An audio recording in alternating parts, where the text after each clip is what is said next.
Come ben sapete, chiaro, lo stiamo spammando più o meno dappertutto, il PicaQuest sta supportando Melancholy Republic, RPG indipendente sviluppato dai ragazzi di Cloud Runner Studio. Abbiamo intervistato l'autore del gioco e adesso, con questo video, vediamo di far luce sul progetto e spiegarvi, in breve, che cos'è Melancholy Republic. Ma prima, guardate questo. My name is Nicholas Spargo. I'm the creative director for Melancholy Republic, and on behalf of myself and the whole team here at Cloud Runner Studios, we'd just like to send a shout out to the PicaQuest community and thank you guys so much for your support. Addirittura un videomessaggio. Figo, eh? Comunque.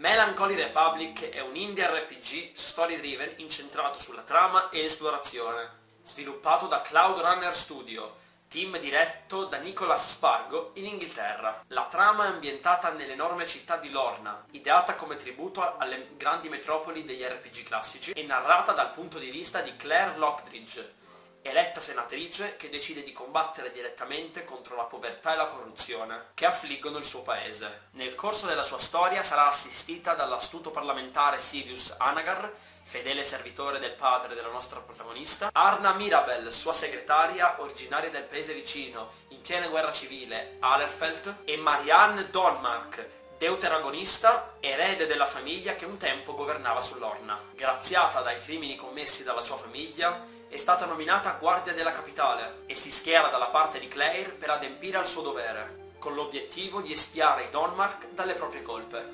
Nel corso della loro missione, Claire esplorerà ogni lato della sua città, passando dalle eleganti residenze dell'aristocrazia ai poveri e maltenuti bassifondi, incontrando numerosi personaggi, ognuno dalla personalità ben definita e dal background dal forte impatto emotivo.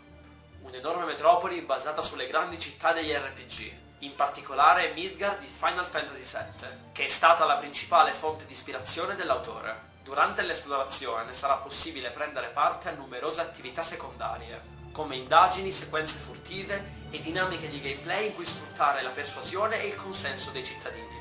Ci troviamo di fronte a un progetto dall'interessante e atipico setting politico, una storia che promette di essere toccante e ispirata, vissuta attraverso personaggi curati e ben definiti, sia come caratterizzazione e storie personali, che come character design, basato sull'affascinante stile delle corti europee, unito a un po' di fantasy. Sono proprio questi gli elementi per cui abbiamo grandi aspettative per Melancholy Republic, e ne attendiamo il rilascio, previsto per il prossimo anno. Vi ho ammaliati con tutte queste belle cose? Ora veniamo alla fredda e dura realtà. Melancholy Republic aspetta ancora di essere finanziato su Kickstarter, con una campagna prossima al termine, previsto per il 15 maggio. In caso di fallimento non ci sarà una terza possibilità, e il gioco sarà sviluppato in maniera amatoriale. Per questo vi chiediamo di donare qualcosina, se possibile, per dar vita a questa trama scritta col cuore. Il video finisce qui. Spero vi abbia aiutato a capire un po' meglio la natura di questo progetto che stiamo supportando da qualche giorno, e vi abbia convinto a volerlo proprio quanto lo vogliamo noi. Trovate i link utili in descrizione, come la campagna Kickstarter, i nostri topic e la già citata intervista concessaci dall'autore. E a questo proposito vogliamo ringraziarlo per la sua disponibilità e gentilezza, e augurargli buona fortuna per il suo progetto. Vai Nick, sei un grande! Per oggi è tutto, un saluto da PicaQuest RPG Community e alla prossima!